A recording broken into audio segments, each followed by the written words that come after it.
আমন্ত্রণ দেশ জনপদ লাইভে, সঙ্গে আছি আমি শারমিন নাজি। দেশ জুড়ে চলছে অপারেশন ডেভিল হান্ট। সাভারের সর্বশেষ পরিস্থিতি জানবো সহকর্মী দেওয়ান ইমনের কাছ থেকে। ইমন, এই পর্যন্ত সাভার থেকে কতজনকে গ্রেফতার করা হয়েছে আর কদিন চলতে পারে ডেভিল হান্ট, বিস্তারিত জানাবেন। আপনাকে ধন্যবাদ। এখন পর্যন্ত তথ্যটা যদি দেই যে শুরু থেকে আজ পর্যন্ত 130 জনের গ্রেপ্তারের বিষয়টি যিনি সাভার সার্কেলের অতিরিক্ত পুলিশ সুপার রয়েছেন শাহিনুর কবির, তিনি কিন্তু আমাদেরকে নিশ্চিত করেছেন। এর মধ্যে সাভারে 58 জনকে আর বাকি 44 জনকে গ্রেপ্তার করা হয়েছে আশুলিয়া থেকে এবং 28 জনকে গ্রেপ্তার করা হয়েছে ধামরাই থেকে। আপনি যেমনটি জানেন যে এর মধ্যে কিন্তু একজনের কাছ থেকে অস্ত্র উদ্ধার করা হয়েছে একটি, এবং সেই সাথে একটি ম্যাগাজিন এবং একটি গুলি কিন্তু রয়েছে। এছাড়া আরো যাদেরকে গ্রেপ্তার করেছে এই যে মোট 130 জনের যে সংখ্যাটি, এদের কাছ থেকে কিন্তু দেশীয় বেশ কয়েকটি অস্ত্রের উদ্ধারের বিষয়টিও কিন্তু আমাদেরকে নিশ্চিত করেছেন যিনি সাভার সার্কেলের অতিরিক্ত পুলিশ সুপার রয়েছেন তিনি। আপনি যেমনটি জানেন যে এই যে ডেভিল হান্ট চলছে এবং এই যে দফায় দফায় যে গ্রেপ্তার হচ্ছে, এর মধ্যে গত 48 ঘন্টার হিসাবটি যদি দেই যে গত 48 ঘন্টায় 24 জনকে গ্রেপ্তার করা হয়েছে। তার মধ্যে কিন্তু সাভারে রয়েছে 6 জন এবং বাকি 18 জন তারা কিন্তু আশুলিয়া থেকে গ্রেপ্তার, এবং গতকালকে সেটি কিন্তু আশুলিয়া থানা পুলিশ আমাদেরকে ব্রিফিং এর মাধ্যমে জানিয়েছে। এবং এর আগের যে 12 জনের সংখ্যাটি সাভারে 6 এবং আশুলিয়াতে 6 সেটি কিন্তু আমাদেরকে সাভার থানা একটি প্রেস ব্রিফিং করে কিন্তু সেটি আমাদেরকে জানিয়েছিলেন সাভার সার্কেলে যিনি অতিরিক্ত পুলিশ সুপার রয়েছেন তিনি। এবং এর মধ্যেই আরেকটি তথ্য দিয়ে রাখি যে গতকালকে কিন্তু ধামরাইয়ের কোল্লা ইউনিয়নে একটি হত্যাকাণ্ড ঘটেছে এবং দিনে দুপুরে এক যুবদল নেতাকে কিন্তু এই ডেভিল হান্ট পরিচালনার মধ্যেই কিন্তু দিনে দুপুরে স্ত্রীর সামনে কিন্তু প্রকাশ্যে কুপিয়ে হত্যা করা হয়েছে। এছাড়া আপনি জানেন যে আশুলিয়াতে ঝুট ব্যবসাকে কেন্দ্র করে কিন্তু গোলাগুলির ঘটনা ঘটেছে, যেখানে 2 জন গুলিবিদ্ধ হয়েছিল এই ডেভিল হান্ট চলাকালীন। এছাড়া সাভারেও কিন্তু প্রকাশ্য দিবালোকে কিন্তু একটি বাসে ছিনতাইয়ের ঘটনা ঘটেছে। সব মিলিয়ে এই যে শিল্পাঞ্চল, এখানে এখন পর্যন্ত যে 130 জনকে গ্রেপ্তার করা হয়েছে, এটি যেভাবে স্বস্তির খবর, সেই ক্ষেত্রে আবার যেহেতু ডেভিল হান্ট চলছে, ডেভিল হান্টের মধ্যেও এই যে অপরাধ প্রবণতা যে বৃদ্ধি পাচ্ছে বা চলমান রয়েছে, এটিও কিন্তু মানুষের মধ্যে শঙ্কার তৈরি করছে। সকলে চাচ্ছেন যে যেহেতু একটি অভিযানে এখানে যৌথ বাহিনী রয়েছেন, সেহেতু এই যে যারা যে সমস্ত অপরাধী রয়েছে, বিশেষ করে যেই শয়তান ধরার যে মিশনটি শুরু করেছে প্রশাসনের পক্ষ থেকে, প্রকৃত অর্থে যারা এই অপরাধী, যারা ডেভিল, তাদেরকে যেন দ্রুতই যেন আইনের আওতায় নিয়ে আসে এবং এই অভিযানটির মধ্য দিয়ে যেন একদম স্বচ্ছভাবে প্রকৃত যারা অপরাধী তাদেরকে যেন গ্রেপ্তার করা হয়, কোনোভাবেই যেন এই অপরাধ প্রবণতাটা বৃদ্ধি করতে না দেওয়া হয়। যেহেতু এটি শিল্পাঞ্চল, এখানে লাখ লাখ মানুষ কিন্তু এই অঞ্চলে বসবাস করেন, ভাসমান মানুষের সংখ্যাটা বেশি। অন্যান্য অঞ্চলে যারা অপরাধ করেন তারা কিন্তু এই সাভারে এসে আশ্রয় ঘাটিয়ে নেন। যেহেতু এটি শিল্পাঞ্চল, কে কোথায় কিভাবে লুকিয়ে আছে সেই বিষয়টি কিন্তু তৎক্ষণাৎ জানা আইন শৃঙ্খলা বাহিনীর পক্ষে যেমন কঠিন এবং সাধারণ মানুষের জন্য কিন্তু সেটি শঙ্কার। এছাড়া এই যে সাভার থেকে যে সমস্ত অস্ত্রগুলো, আপনি জানেন যে এই 5 আগস্টের যে ছাত্র জনতার আন্দোলনের সময় যে অস্ত্রগুলো এখান থেকে লুট হয়েছিল, সেই অস্ত্রগুলো কিন্তু এখনো পর্যন্ত সম্পূর্ণরূপে উদ্ধার করা সম্ভব হয়নি আইন শৃঙ্খলা বাহিনীর পক্ষ থেকে, যে কারণে কিন্তু জনমনে কিন্তু একটি আতঙ্ক রয়েছে।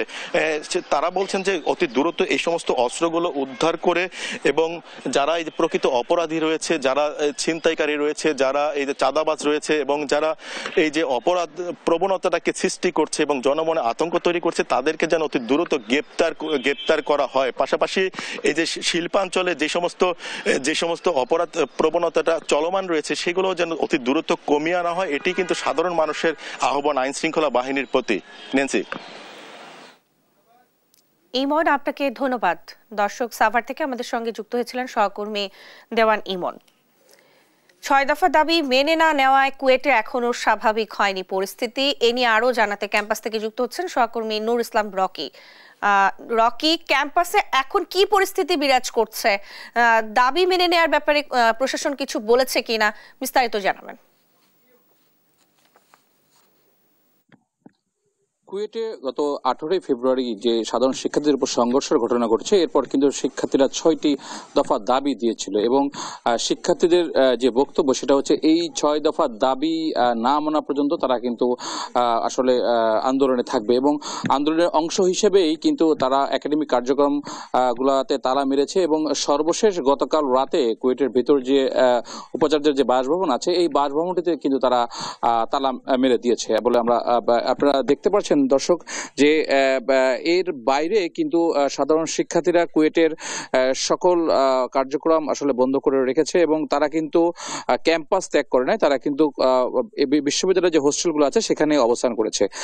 আমরা কথা বলেছি স্থানীয় যে আইন শৃঙ্খলা বাহিনী আছে তাদের সাথে, তারা যেটি জানিয়েছে যে কুয়েটের সংঘর্ষের ঘটনায় কিন্তু কুয়েট প্রশাসনের পক্ষ থেকে একটি মামলা হয়েছে এবং মামলায় 4 থেকে 500 জনকে অজ্ঞাতনামা আসামি করা হয়েছে। তবে এখানে উল্লেখযোগ্য তেমন কাউকে এখন পর্যন্ত কিন্তু আটক করা হয়নি।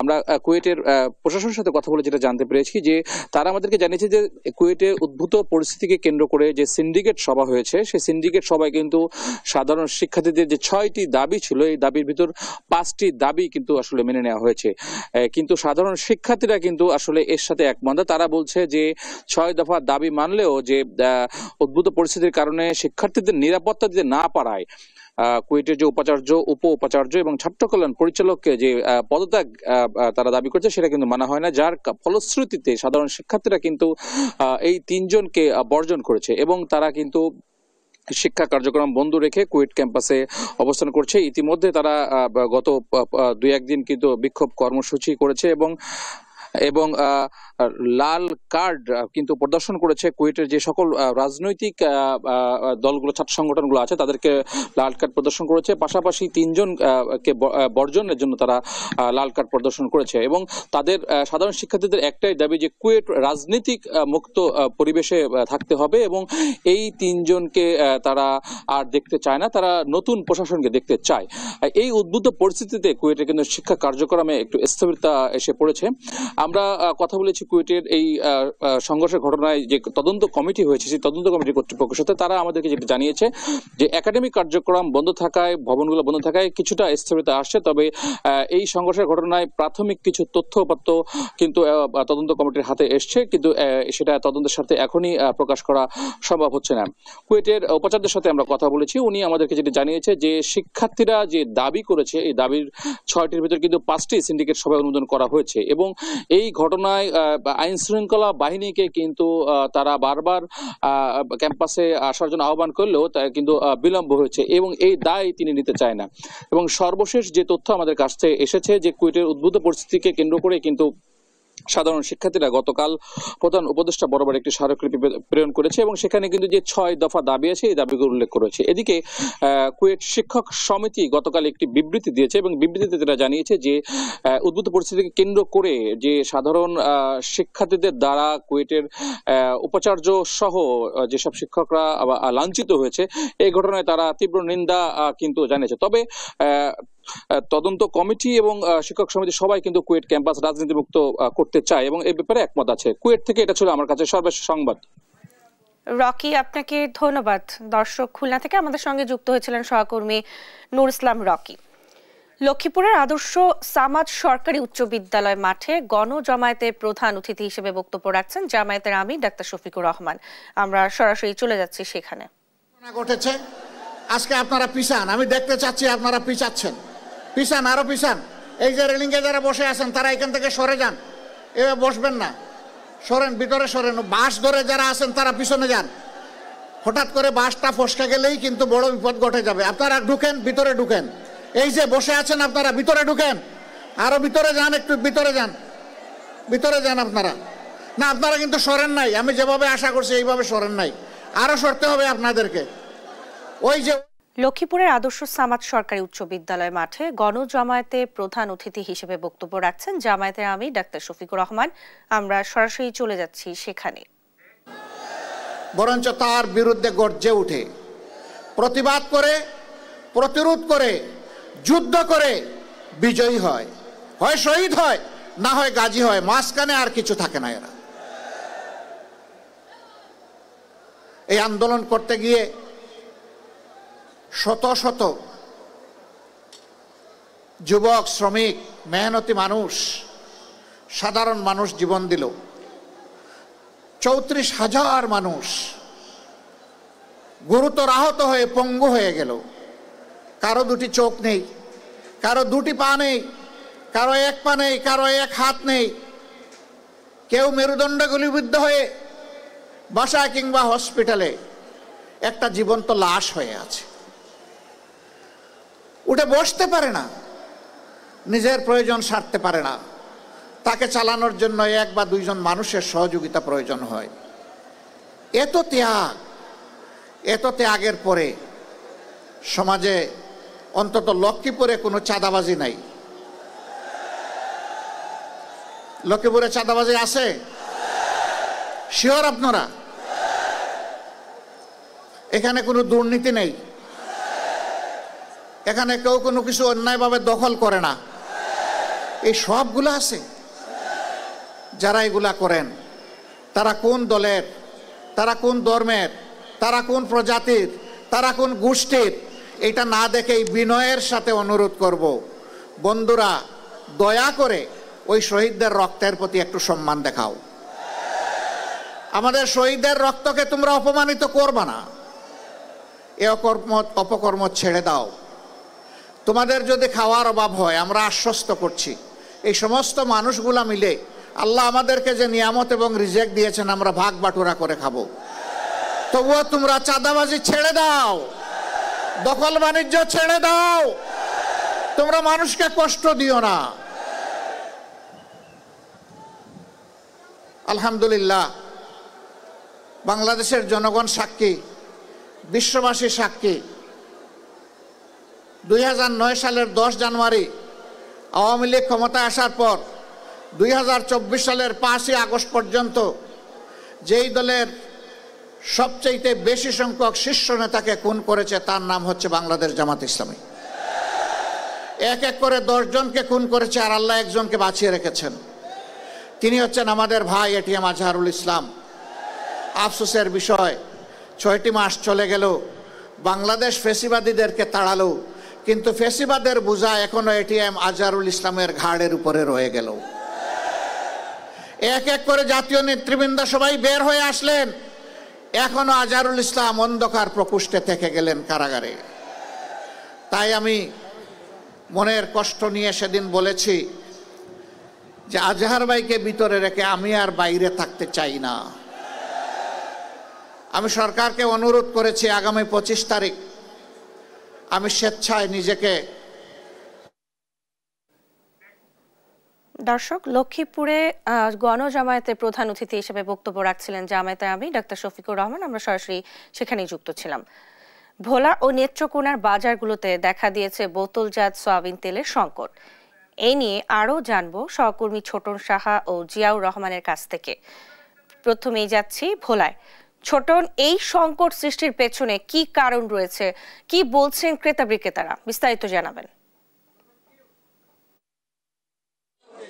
ন্যান্সি, ভোলার যে নিত্যপণ্যের বাজারের যে অবস্থা, মোটামুটি বলা যায় সবজির দরদাম ঠিক রয়েছে, অন্যান্য নিত্যপণ্যের দামও মোটামুটি স্থিতিশীল বলা চলে। তবে বিপত্তি ঘটেছে কিন্তু বোতলজাত সয়াবিন তেলের ব্যাপারে। কিন্তু এই তেলটি গত 10 থেকে 15 দিন ধরে কিন্তু ভোলার বাজারে আমরা দেখেছি যে তীব্র সংকট বিরাজ করছে। এবং আমি রয়েছি ভোলা সদরের যে চক বাজার, এখানকার মুদি পট্টিতে। এখানে আমরা ব্যবসায়ীদের সাথে কথা বলেছি এবং তাদের সাথে কথা বলে আমরা যেমনটি জানতে পেরেছি যে যে কোম্পানিগুলো রয়েছে সয়াবিন তেলের, সেই কোম্পানিগুলো সরবরাহ করছে না বেশ কয়েকদিন ধরে তেল, এবং যে কারণে কিন্তু আমরা জেনেছি যে যারা খুচরা ব্যবসায়ী রয়েছে তারা কিন্তু আসলে সেই তেল কিন্তু ক্রেতাদেরকে দিতে পারছে না। তবে তার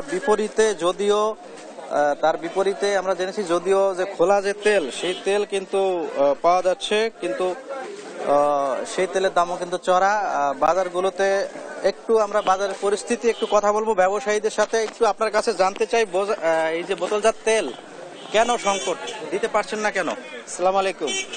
আমরা বোতলজাত, যেমন আমরা ক্ষুদ্র ব্যবসায়ী, সে বিধে সামনে রমজানকে সামনে রেখে যে আমরা যে একটা কাস্টমারকে যে পর্যাপ্ত পরিমাণে একটা তেল প্রয়োজনীয় মতো দিতে পারবো সেটা আমরা পারি না। কেন পারছেন না এটা? তেল সেটা তারা ডিলারের কাছে গেলে ডিলারে বলতেছে যে 10 কার্টুন তেল চাইলে দেয় 2 কার্টুন, 2 কার্টুনের সাথে চাল নেওয়া লাগবে ফ্রি, এগুলো তাও আমরা আনতাছি না। তারপর তারা বলতেছে যে মিল মালিকেরই মেন যারা ডিপু তারাই তেল দিচ্ছে না পর্যাপ্ত পরিমাণে। ধন্যবাদ। যেমনটি শুনছিলেন ন্যান্সি, যে ব্যবসায়ীরা যারা খুচরা এবং পাইকারি ব্যবসায়ী রয়েছেন তারা বলছিলেন যে যারা মূলত ডিলার রয়েছেন তাদের কাছ থেকে এই তেলটি তারা সংগ্রহ করতে পারছেন না। আমরা ডিলার মালিকদের সাথেও কথা বলেছি, তারা আমাদেরকে যেমনটি বলছিলেন তারা অবশ্য দুষছেন যে কোম্পানিগুলো রয়েছে তারা কিন্তু এই বোতলজাত তেল যে চাহিদা রয়েছে সেই চাহিদা অনুযায়ী কিন্তু সরবরাহ তারা করতে পারছেন না, যে কারণে এই তেলের তীব্র সংকট দেখা দিয়েছে। এবং সামনে যে পবিত্র মাহে রমজান আসছে, তো সেই হিসেবে এখনই যদি তেলের এই সংকট থাকে সেটি ওই সময় বাজার আরো অস্থিতিশীল হওয়ার আশঙ্কা কিন্তু ক্রেতা এবং ব্যবসায়ীরা কিন্তু আমাদেরকে বলছিলেন। এবং আমরা ঘুরেছি এই তেলের যে সংকট থাকার কারণে আমরা জেনেছি যে গ্রামগঞ্জে যে সমস্ত হাট বাজার রয়েছে সেগুলোকে সয়াবিন তেলের দাম কিন্তু অনেকটাই আকাশচুম্বী। সেখানে কিন্তু প্রতি কেজি তেল কিন্তু আপনার বিক্রি হচ্ছে লিটার প্রতি কিন্তু 200 থেকে 220 টাকা হারে তাদের ক্রেতাদের কিনতে হচ্ছে। তো এ ছিল আমার কাছে বলাতে যে সয়াবিন তেলের তীব্র সংকট চলছে এবং দাম চড়া, তা নিয়ে সর্বশেষ তথ্য। আমরা ফিরে যাচ্ছি নেত্রকোনায়, সেখানে রয়েছেন আমাদের সহকর্মী জিয়া। আপনার সেখানকার সয়াবিন তেলের, বিশেষ করে বোতলজাত সয়াবিন তেলের বাজার দরের কি অবস্থা রয়েছে বিস্তারিত জানাবেন।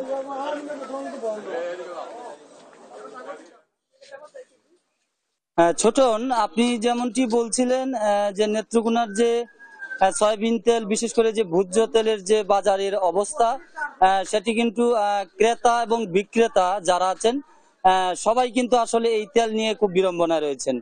এবং বিশেষ করে সচেতন লোকজন বলছেন যে আসলে এই যে ভোজ্য তেলের যে তেলেসমাতি, এই তেলেসমাতির জন্য তারা কিন্তু চরম হয়রানিতে পড়েছেন। বিশেষ করে বিক্রেতারা আমাদেরকে যেমনটি জানিয়েছেন যে আসলে এই সয়াবিন তেল একেবারেই খুব কিন্তু পাওয়া যাচ্ছে না বাজারে। তারা ডিলারদের কাছ থেকে তেমন সয়াবিন তেল চাহিদা মতো তারা পাচ্ছেন না। আর ক্রেতারাও কিন্তু তাদের যে প্রত্যাশিত মানে তাদের যে আশা অনুরূপ সয়াবিন কিন্তু তারা ক্রয় করতে পারছেন না। তো এর কারণ হিসেবে তারা আমাদেরকে যেমনটি জানিয়েছেন যে এই যে কোম্পানিগুলো রয়েছে তারা কিন্তু কোম্পানিগুলো থেকে তারা সয়াবিন তেল, তারা প্রয়োজনীয় সয়াবিন তেল তারা দিচ্ছেন না। আমরা একটু জানবো এখানকার একজন ব্যবসায়ীর কাছে। আচ্ছা, সয়াবিন তেলের যে সংকট কি কারণে এবং বর্তমানে কি অবস্থা একটু বলবেন? সয়াবিন তেল তো বর্তমান অবস্থা আপনি ডিলাররা মাল পাইতেছেন ঠিকভাবে। আর সয়াবিন তেলের সাথে আমরা বিভিন্ন পণ্য দেওয়ার জন্য তেল রাখতে পারি না, এই জন্য বাজারে মূল্য হচ্ছে সয়াবিন তেল বাজারে বিক্রি বেশি হইতেছে। আমরা পর্যাপ্ত তেল না পাওয়ার কারণে তেলের ক্রাইসিসটা পূরণ করতে দাম বেশি বিক্রি করতে হয়। আমার অন্য জিনিস আছে যে জিনিসগুলা আটা, ময়দা, সুজি, সরিষা তেল, এগুলো তো কাস্টমার নিতে চায় না। তো আমরা ইচ্ছা করে এর থেকে 5টা 10টা বেশি বিক্রি করতে হয়। এই হলো সমস্যা আমাদের, তেল না পাওয়ার কারণের জন্য আমাদের বাজারে হাহাকার শুরু হয়ে গেছে। আচ্ছা, তো যে মানে ক্রেতারা কি বলছেন আপনাদের? ক্রেতারা তো মনে করেন আমরা তো তেল পাই যাচ্ছি না, তো না পাওয়ার জন্য তো আমাদের সমস্যা এগুলা। আর কাস্টমার তো বিভিন্ন ধরনের অজুহাত করে, এই করবে সেই করবে, আমরা দাম বেশি রাখেন। আমার তেলই পাই না, দাম তো বেশি রাখবো থেকে। আচ্ছা, আমরা শুনছিলাম এখানকার একজন বিক্রেতা বলছিলেন যে আসলে সয়াবিন তেলের যে সংকট, এই সংকটের কারণে তারা কিন্তু একটা বেকায়দায় রয়েছেন। ক্রেতারা যখন সয়াবিন তেল নিতে আসে তারা তেল দিতে পারছেন না এবং অনেক সময় গায়ের যে মূল্য রয়েছে সেই মূল্যের চেয়েও বেশি দামে কিন্তু তারা বিক্রি করছেন। আমরা জানতে পারি যে তীরের যে সয়াবিন তেল রয়েছে সেই সয়াবিন তেলটার গায়ের মূল্য 175 টাকা লিটার, কিন্তু এটা কিন্তু 180, 85, 90 টাকা করে বিক্রি হচ্ছে। তো ব্যবসায়ীরা বলছেন যে আসলে এর কারণ হলো প্রয়োজনীয় সয়াবিন তেল পাওয়া যাচ্ছে না, কোম্পানিগুলো দিচ্ছে না ডিলাররা, এবং দিলেও তারা বাধ্যতামূলক ভাবে কিন্তু অনেক পণ্য তারা তাদেরকে বেঁধে দিচ্ছেন। আমরা একটু জানবো যে আচ্ছা, এই যে বাজারে ধরেন সয়াবিন তেল কি আপনারা প্রয়োজনীয় সয়াবিন তেল পাচ্ছেন কিনা একটু বলবেন? সমস্যা আছে, একটু ক্রাইসিস আছে, পাওয়া যাইতেছে না। আচ্ছা, আমরা একটু জানবো যে সয়াবিন তেলের কি অবস্থা একটু বলেন। সয়াবিন তেল তো পাওয়া যাইতেছে না। আর একটা সদাই নিলে কালি সয়াবিন তেল বেছে না, অন্য একটা সদাই নিলে সয়াবিন তেল দিতে চায়, নাহলে দেয় না। আপনারা শুনছিলেন যে এখানকার যে ক্রেতা বিক্রেতারা আছেন তারা কিন্তু আমাদেরকে বলছেন যে বাজারের যে সয়াবিন তেলের অবস্থা, সেটি কিন্তু ক্রেতা বিক্রেতা উভয় পক্ষে কিন্তু সয়াবিন নিয়ে তারা বিড়ম্বনা রয়েছেন।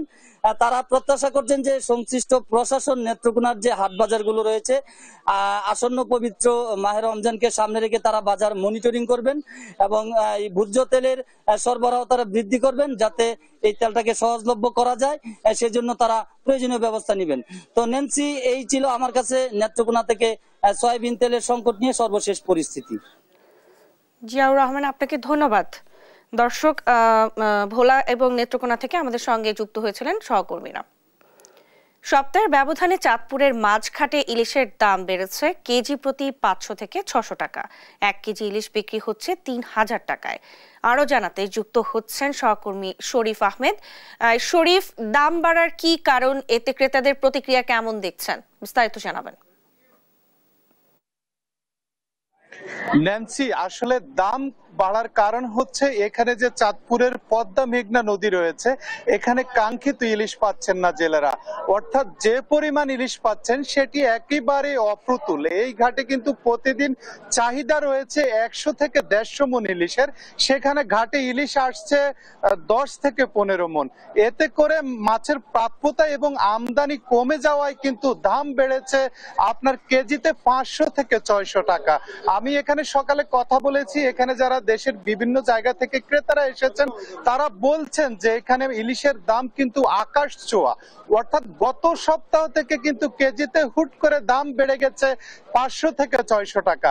আমি কথা বলেছি এখানে যারা ব্যবসায়ী রয়েছেন তাদের সাথে, তারা আমাকে জানিয়েছেন যে ঘাটে ইলিশের আমদানি একেবারে কম হওয়ায় কিন্তু মাছের দাম বেড়ে গেছে। অর্থাৎ তারা কিন্তু সকাল থেকে আমরা দেখেছি চাঁদপুরের পদ্মা মেঘনা নদী থেকে জেলেরা মাছ ধরে আড়তে আনছেন, আড়তে নিলাম ডেকে কিন্তু মাছগুলো বিক্রি হচ্ছে।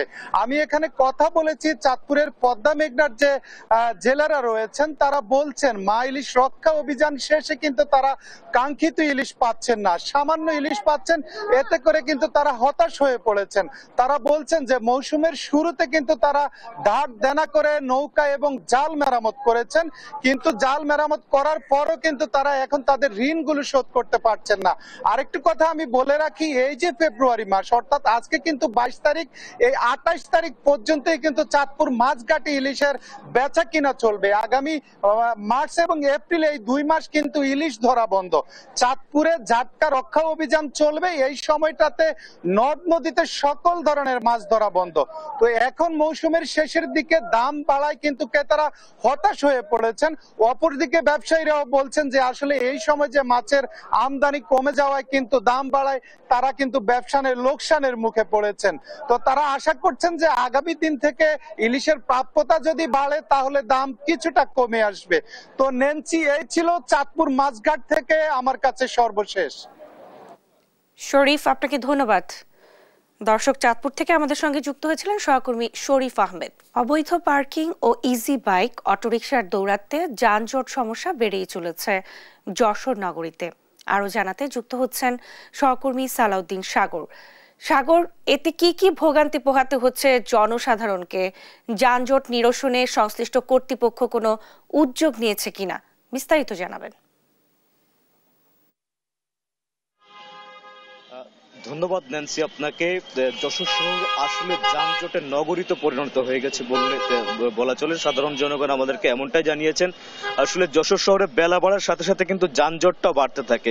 এটার মূল কারণ হচ্ছে অবৈধ পার্কিং, যত্রতত্র পার্কিং, তারপরে ট্রাফিক ব্যবস্থার ভঙ্গুর অবস্থা। মূলত ট্রাফিক পুলিশকে এতদিন মানুষ দায়ী করে এসেছিল, কিন্তু গেল 18 তারিখ এবং আজকের দিনকে কেন্দ্র করে ট্রাফিক পুলিশ যে অবস্থান নিয়েছে তাতে করে সাধারণ জনগণ রয়েছে কিন্তু সদিচ্ছার অভাব। গেল 18 তারিখে জেলা বিএনপির সমাবেশ ছিল, সেখানে যশোর শহর একেবারে যানজট মুক্ত কিন্তু রেখেছিল ট্রাফিক পুলিশ। আজকে জেলা বিএনপির সম্মেলন চলছে, দ্বিবার্ষিক সম্মেলন উপলক্ষেও কিন্তু আসলে যশোর শহরের মূল পয়েন্টগুলো কিন্তু যেখানে যানজট বেশি সৃষ্টি হয় সেই রাস্তাগুলো কিন্তু আজকে ক্লিয়ার রাখা হয়েছে। তো এটাতে নগরবাসী বলতেছে যে আসলে ট্রাফিক পুলিশের সক্ষমতা রয়েছে, কিন্তু সদিচ্ছার অভাবের কারণে মূলত আসলে যানজটটা বৃদ্ধি পাচ্ছে। তো আমরা এই বিষয়ে কথা কথা বলেছি যশোরের পৌরসভার যিনি রয়েছেন নির্বাহী কর্মকর্তা রয়েছেন, তিনি আমাদেরকে যেমনটা জানিয়েছেন যে যশোরে অবৈধ ইজি বাইক, অবৈধ রিক্সা অনেকগুলো রয়েছেন। যশোরবাসী তো আছেন, যশোরের বাইরের বিভিন্ন উপজেলা থেকে কিন্তু মানুষজন সকালবেলায় রিক্সা, ইজি বাইক নিয়ে শহরে চলে আসেন এবং এখানে এসে তাদের বৈধ লাইসেন্স না থাকায় তারা শহরের ভিতরে যত্রতত্র ঢুকে পড়ছেন, এই জন্য কিন্তু যানজট বাড়ছে। কিন্তু এক্ষেত্রে কিন্তু আসলে পৌরসভা কোনো ওরকম ভাবে কোনো সমাধানের দিকে যাচ্ছে বা সমাধানের উদ্যোগ নিচ্ছে এরকম কোনো আশার বাণী কিন্তু আমাদেরকে শোনাতে পারেনি। তারা কিন্তু কোনো লিমিটেশনস করে দেননি যে কতগুলো যানবাহন আসলে শহরের ভিতরে ঢুকতে পারবে, কতগুলো পারবে না। তো এইসব কারণে মূলত যানজট বাড়ছে। আর একটু আপনি আমার সামনে দেখতে পাচ্ছেন, আমি এখন দাঁড়িয়ে আছি যশোর জেনারেল হাসপাতালের সামনের একটি গুরুত্বপূর্ণ মহাসড়কে। এই সড়কটির উপরে যত্রতত্র পার্কিং, যেখানে সেখানে পার্কিং কিন্তু করা রয়েছে। এদের নিজস্ব পার্কিং ব্যবস্থা না থাকার কারণে কিন্তু এই অবস্থাটি হচ্ছে, ফলে যানজট কিন্তু লেগেই থাকে। তো আমরা এই মুহূর্তে একজন পথচারীর সাথে একটু কথা বলতে চাই। আপনি আমাদেরকে একটু জানাবেন যে আসলে এই সড়কে কখন কখন যানজটটা বেশি সৃষ্টি হয়, কি কারণে যানজট বেশি সৃষ্টি হয়? কখন কখন বলতে এটা হচ্ছে আপনার সকাল 10টা থেকে মূলত যানজটের সৃষ্টি হয়। আর হচ্ছে আগে দেখতাম যে গণ অভ্যুত্থানের আগে ইবনে সিনার সামনে ইজি বাইক স্ট্যান্ড ওই পর্যন্ত আসতে পারতো, মানে দড়াটানার ভিতরে ঢুকতে পারতো না। তারপরে আপনার অটো রিক্সাগুলো ঢুকতে পারতো না। সেই কারণে এই অভ্যন্তরীণ যে এখন এই যে মানে দড়াটানায় যে জ্যামটা লাগে, এই জ্যামটা আগে ছিল না। কিন্তু এখন যেহেতু কোনো ওরকম ব্যারিকেড নেই, এখন কিন্তু মানে অনায়াসে চলাফেরা করছে। এই জন্য ইজি বাইক, অটো রিক্সার মানে এত পরিমাণে চলাফেরা করে, যার কারণে এখানে যানজটের সৃষ্টি হচ্ছে। ধন্যবাদ আপনাকে ন্যান্সি। আপনি শুনছিলেন যে আসলে আগে একটা লিমিটেশন ছিল, সে কারণে আসলে যানজট নিয়ন্ত্রণে ছিল, কিন্তু এখন লিমিটেশন না থাকার কারণে কিন্তু যানজট বেড়ে যাচ্ছে। তো এই ছিল আমার কাছে যশোর থেকে যানজটের সর্বশেষ পরিস্থিতি। ন্যান্সি। সাগর, আপনাকে ধন্যবাদ। দর্শক, যশোর থেকে আমাদের সঙ্গে যুক্ত হয়েছিলেন সহকর্মী সালাউদ্দিন সাগর। সাতক্ষীরা মেডিকেল কলেজের সামনের সড়কের বেহাল দশা, প্রায়ই ঘটছে ছোট বড় দুর্ঘটনা। বিস্তারিত জানাতে যুক্ত হচ্ছেন সহকর্মী শরীফুল্লাহ কায়সার সুমন। সড়ক সংস্কারের ব্যাপারে কি বলছে হাসপাতাল কর্তৃপক্ষ, বিস্তারিত জানাবেন। ন্যান্সি, দাঁড়িয়ে আছি সাতক্ষীরা মেডিকেল কলেজ হাসপাতালের সামনে। এটি সাতক্ষীরার শুধু নয়, এই অঞ্চলের মানুষের চিকিৎসার অন্যতম প্রতিষ্ঠান। কিন্তু এর সামনের রাস্তাটির এত বেশি বেহাল দশা যে মানুষ দুর্দশায় জর্জরিত, জনদুর্ভোগ এখন চরমে। এখানকার রাস্তার উপরে ইটের সলিং, সেই ইটের সলিংও ভেঙে গিয়েছে। এখানে অ্যাম্বুলেন্স ঢুকতে পারে না। আপনি দেখছেন গেটটি আটকে আছে এবং রাস্তাটির যে দুর্দশা, সেই দুর্দশায় মানুষ বিভিন্ন সময় দুর্ঘটনা ঘটেই চলেছে। এ ব্যাপারে বিভিন্ন নাগরিক সংগঠন বিভিন্ন সময়ে কথা বলছে সড়ক ও জনপথ বিভাগের সাথে, কিন্তু আসলে হবের বাইরে কোনো সুরাহা এখনো পর্যন্ত দেখাতে পারেনি সরকারের এই গুরুত্বপূর্ণ বিভাগটি। আমি একজন সাধারণ মানুষের সাথে কথা বলছি, কি অবস্থা এখানে? রাস্তার খুবই বেহাল দশা। রাস্তার কারণে দেখা যাচ্ছে একজন রুগী অসুস্থ মানুষ আসতে আসতে সে আরো বেশি অসুস্থ হয়ে যায়। বিশেষ করে আমাদের রাস্তাটা খুবই খারাপ এবং দ্রুত এটা মেরামত করার ব্যবস্থা করতে হবে। হ্যাঁ, যেমনটি শুনছিলাম ন্যান্সি, যে এই দুর্দশার সুরাহা অতি দ্রুত করতে না পারলে আসলে মানুষ অনেক বেশি সমস্যায় পড়ে যাচ্ছে। এখানে বিভিন্ন দুর্ঘটনা তো ঘটছে, আর একই সাথে ইটের সলিংয়ের সাথে যে অবস্থাটি রয়েছে, এখানে বিভিন্ন রিক্সা, ভ্যান, মোটরসাইকেল, সাইকেলে যে রোগী নিয়ে আসা বা সাধারণ মানুষকে নিয়ে যায়, সেখানে কিন্তু এই চাকাগুলো পড়লে উঠতে পারে না, আরেকটি দুর্ঘটনা ঘটে থাকে। এরকম পরিস্থিতি এই সাতক্ষীরার এই সড়কটি শ্যামনগর, কালীগঞ্জ, দেভাটা, সদর, কলারোয়া একটি সড়ক দিয়ে 5 রাস্তার মানুষ, পাশাপাশি সাধারণ মানুষের যাতায়াত। এখানে ভোমরা স্থলবন্দর, বাংলাদেশের দ্বিতীয় বৃহত্তম স্থলবন্দর ভোমরা বন্দর দিয়ে যাতায়াত। আর সেই রাস্তাটির এই দুর্দশায় মানুষ আসলে যেমন দুর্ভোগে পড়েছে, তেমন মানুষের মধ্যে ক্ষোভ বিরাজ করছে। আমি আরেকজন মানুষের সাথে একটু কথা বলছি, তিনি কি বলছেন? যে আমরা চাচ্ছি এই রাস্তাটা দ্রুত যাতে সরকার একটু দেখে এবং দ্রুত সময়ের মধ্যে যেন এই রাস্তাটা নির্মাণ কাজটা শুরু করে, নয়তো আমরা খুবই দুর্ভোগের মধ্যে আর কি এখানে চলতে হচ্ছে, যে কোনো সময় দুর্ঘটনা ঘটতেছে। আমরা যেমনটি শুনছিলাম ন্যান্সি, যে এই রাস্তা দ্রুত সংস্কার করতে না পারলে এই দুর্ভোগ আরো বেড়ে চলবে এবং একই সাথে এখানে পর্যটন, এখানে সাধারণ মানুষের চিকিৎসা ব্যবস্থা সবকিছু ভেঙে পড়বে। এই ছিল সর্বশেষ। ন্যান্সি। সুমন, আপনাকে ধন্যবাদ। বই মেলায় চলছে শিশু প্রহর, বাবা মায়ের হাত ধরে মেলায় আসছেন শিশুরা। আরো জানাতে এই মুহূর্তে মেলা প্রাঙ্গণ থেকে যুক্ত হচ্ছেন সহকর্মী জান্নাতুল মোহনা। মোহনা, মেলায় শিশুদের আনাগোনা কেমন দেখছেন? শিশুতোষ বই বেচাকেনা কেমন চলছে? বিস্তারিত জানাবেন। জানেন আপনি, আজ বইমেলার 22তম দিন এবং 22তম দিন শনিবার, যেহেতু আপনারা জানেন যে শুক্রবার এবং শনিবার বেলা 11টায় শুরু হয় শিশু প্রহর এবং শিশু চত্বর জুড়ে থাকে শিশুদের আনাগোনা। ছোট সোনামণিদের আনন্দে, কলকাকলিতে এবং খেলাধুলায় জমে ওঠে ঠিক সেই শিশু চত্বর। আমরা এখন যেখানে আছি সেখানে শিশুদের জন্য বিভিন্ন রাইডের ব্যবস্থা করা আছে, যেখানে শিশুরা বই কেনার পাশাপাশি আনন্দ পাবার জন্য এই ধরনের রাইডগুলোতে খেলাধুলা করে থাকে। এবং আজকে মেলার অন্যান্য স্টলে শিশুদের আনাগোনার চাইতে এই শিশু চত্বরেই মেলার আমরা আনাগোনা দেখছি এবং শিশুরা এখানে আগ্রহের সাথে একটার পর একটা রাইডের মধ্যে নিজেরা খেলাধুলার জন্য উঠছেন এবং এভাবে আনন্দের দিন কাটাচ্ছেন। সেই সাথে আমরা যখন অভিভাবকদের সাথে কথা বলেছি, তারা জানিয়েছেন যে বাংলা ভাষা এবং সংস্কৃতির সাথে পরিচয় করিয়ে দিতে বইমেলার মতো গুরুত্বপূর্ণ একটি আয়োজন আর পুরো বছরে হয় না এবং বিশেষ করে শিশুদের সাথে এভাবে শিশুদের একসাথে করে আনন্দের সময় কাটার জন্য বা বই পড়ার সংস্কৃতি তৈরি করার জন্য বইমেলার মতো অন্য কোনো জায়গা হয় না, বা বইমেলার যে অবদান তা অনবদ্য। এবং আমরা দেখছি এখানে কেবল যে বই পড়তে পারা শিশুরা এসেছেন তেমন না, বই পড়া যারা এখনো অক্ষর জ্ঞান শিখেনি বা যারা এখনো কথা বলাও শিখেনি তারাও কিন্তু এসেছেন এবং আনন্দের সময় কাটছেন। মূলত বই পড়ার প্রতি আগ্রহ তৈরি করতেই এই ধরনের আয়োজন এবং খেলাধুলা করে সুন্দর সময় কাটাতেই শিশুদের জন্য অন্যতম এই আগ্রহের জায়গা এই বইমেলার শিশু প্রহর বা শিশু চত্বর। যখন শিশুদের সাথে কথা বলেছি তখন তারা বারবার বলছিল যে শিশু চত্বর বা শিশু প্রহরটি কোথায়, আমরা ওখানে যাব, কিংবা সিসিমপুর কোথায় আয়োজন হচ্ছে। যদিও এবার আপনারা জানেন যে সিসিমপুর নেই, ইকরি হালুম টুকটুকি নেই, তাই আর কি একটু কিছুটা হতাশা হলেও শিশুদের আনন্দের কমতি হচ্ছে না এই শিশু চত্বর জুড়ে, কেননা শিশুদের কলকাকলিতে প্রাণ চঞ্চলতায় খেলাধুলায় আর কি শেষ প্রাণ চঞ্চলতায় কিন্তু কাটছে শিশু প্রহর। তো আজ সারাদিনই চলবে এই শিশু প্রহর। তো এই ছিল বইমেলার শিশু চত্বর থেকে আমার কাছে সর্বশেষ সংবাদ। ন্যান্সি। মোহনা, আপনাকে ধন্যবাদ। দর্শক, বইমেলা থেকে আমাদের সঙ্গে যুক্ত হয়েছিলেন সহকর্মী জান্নাতুল মোহনা। প্রফেসরস পেট কেয়ারের উদ্যোগে ময়মনসিংহের জয়নাল আবেদিন পার্কে অনুষ্ঠিত হচ্ছে ক্যাট শো। আরো জানাতে যুক্ত হচ্ছেন সহকর্মী ইলিয়াস আহমেদ। ইলিয়াস, কি থাকছে এই শোতে? বিড়াল প্রেমীদের কেমন সমাগম দেখছেন? বিস্তারিত জানাবেন।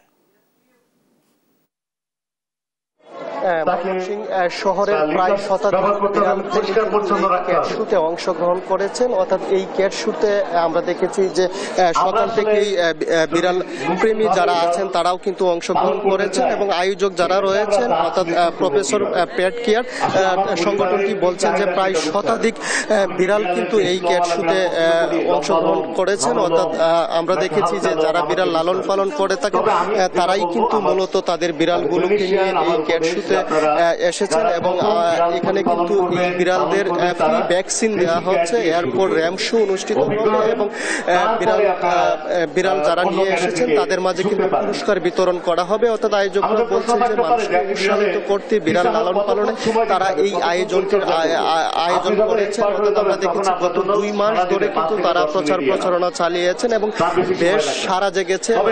জয়নাল আবেদিন বৈশাখী মঞ্চে কিন্তু শত শত বিড়াল প্রেমী যারা এখানে কিন্তু অংশগ্রহণ করেছেন এবং দেশি বিদেশি হরেক রকমের বিড়াল নিয়ে কিন্তু তারা এখানে এসেছেন। এবং আমরা যদি যারা আয়োজন করেছেন আয়োজক কমিটির সঙ্গে আমরা কথা বলার চেষ্টা করব এবং এই আয়োজনটি করার কারণ কি প্রফেসর ডক্টর মাহমুদুল আলম জানতে চাই কেন এই আয়োজন করা হয়েছে। আসলে বিড়াল কিন্তু এখন আর বিড়াল নয়, এটি মানুষের নিত্যসঙ্গী এবং ফ্যামিলির একটি পার্ট, ফ্যামিলি মেম্বার বলা যায়। ময়মনসিংহে বিড়াল পালা ক্রমশই বাড়ছে এবং আমরা সেই লক্ষ্যে বিড়াল যারা পালছে বিড়াল প্রেমীদেরকে আমরা এক ছাতার নিচে আনার জন্য আমাদের আজকের এই আয়োজন। বিড়াল প্রেমী যারা রয়েছেন তাদেরকে এক ছাতার নিচে আনার জন্য এমন আয়োজন করা হয়েছে। আয়োজকরা বলছেন যে তারা ময়মনসিংহ নগরীতে প্রায় 5,000 প্রেমী রয়েছে, তারা স্বাস্থ্য সেবা নিশ্চিত করার লক্ষ্যেই তাদের এমন আয়োজন ছিল। আমার কাছে ইলিয়াস, আপনাকে ধন্যবাদ। দর্শক, ময়মনসিংহ থেকে আমাদের সঙ্গে যুক্ত হয়েছিলেন সহকর্মী ইলিয়াস আহমেদ। শীতের শেষে পর্যটকে মুখর পাহাড়ের শহর রাঙামাটি। বিস্তারিত জানাতে যুক্ত হচ্ছেন আমাদের সহকর্মী মিশু মল্লিক। মিশু, কেমন উচ্ছ্বাস দেখছেন পর্যটকদের মাঝে, বিস্তারিত জানাবেন। ন্যান্সি, আসলে শীতের শেষের দিকে এবং এই পর্যটন মৌসুমের শেষের দিকে এবং সাপ্তাহিক ছুটি মিলিয়ে আসলে রাঙামাটিতে বর্তমানে পর্যটকদের ঢল নেমেছে। গতকাল শুক্রবার সাপ্তাহিক বন্ধের দিন এবং আজকে শনিবার সাপ্তাহিক বন্ধের দিন মিলিয়ে আমরা যেটা দেখতে পেয়েছি রাঙামাটিতে যথেষ্ট পরিমাণ আসলে পর্যটক সমাগম হয়েছে। এদিকে রাঙামাটির পাশাপাশি মেঘের রাজ্য খ্যাত সাজেকেও পর্যটকদের যথেষ্ট সমাগম হয়েছে বলে আমরা জানতে পেরেছি। আপনাকে যদি বলি, বর্তমানে আমি আছি রাঙামাটি উল্লেখযোগ্য পর্যটন স্পট পলেল পার্কে। তো এখানে সকাল থেকে আমরা যেটা দেখতে পাচ্ছি রাঙামাটির বাইরে থেকে যথেষ্ট পর্যটক আসলে রাঙামাটিতে বেড়াতে এসেছেন। এর পাশাপাশি পর্যটনের আইকন খ্যাত যে ঝুলন্ত সেতু রয়েছে সেই ঝুলন্ত সেতুতে আমরা দেখেছি যে যথেষ্ট পরিমাণ পর্যটক রয়েছে। তো রাঙামাটির যে সকল উল্লেখযোগ্য পর্যটন স্পটগুলো রয়েছে সেখানে পর্যটকদের যথেষ্ট উপস্থিতি আমরা দেখতে পাচ্ছি। রাঙামাটিতে বেড়াতে আসা পর্যটকদের কাছে আসলে আকর্ষণের কেন্দ্রবিন্দুতে রয়েছে কাপ্তাই হ্রদে ভ্রমণ। তো সকাল থেকে যে সকল ঘাট রয়েছে, বিশেষ করে শহরের শহীদ মিনার সংলগ্ন যে পর্যটন অবতরণ ঘাট এবং ঝুলন্ত সেতু, নৌযান ঘাট সহ উল্লেখযোগ্য যে সকল ঘাট রয়েছে সেখান থেকে আমরা দেখতে পেয়েছি যে পর্যটকবাহী অনেকগুলো টুরিস্ট বোট এবং লঞ্চ পর্যটকদেরকে নিয়ে কাপ্তাই হ্রদে নৌবিহারের উদ্দেশ্যে ছেড়ে গেছেন। পাশাপাশি আসলে যে রাঙামাটির যে সকল উল্লেখযোগ্য পর্যটন স্পট রয়েছে, আরণ্যক হলিডে রিসোর্ট সহ আরো অন্যান্য যে সকল পর্যটন স্পট রয়েছে সেখানে আসলে যথেষ্ট পর্যটক উপস্থিতি আমরা দেখতে পাচ্ছি। পাশাপাশি মেঘের রাজ্য সাজেকেও গতকাল এবং আজ মিলিয়ে প্রায় 4,000 পর্যটক ভ্রমণ করেছে বলে আমরা জানতে পেরেছি। তো এই ছিল আসলে আমার কাছে রাঙামাটির পর্যটকদের উপস্থিতি সর্বশেষ। ন্যান্সি। মিশু, আপনাকে ধন্যবাদ। দর্শক, রাঙামাটি থেকে আমাদের সঙ্গে যুক্ত হয়েছিলেন সহকর্মী মিশু মল্লিক। এই ছিল এখনকার দেশ জনপদ লাইভ। পরের বুলেটিন দেখার আমন্ত্রণ রইল। ধন্যবাদ সবাইকে।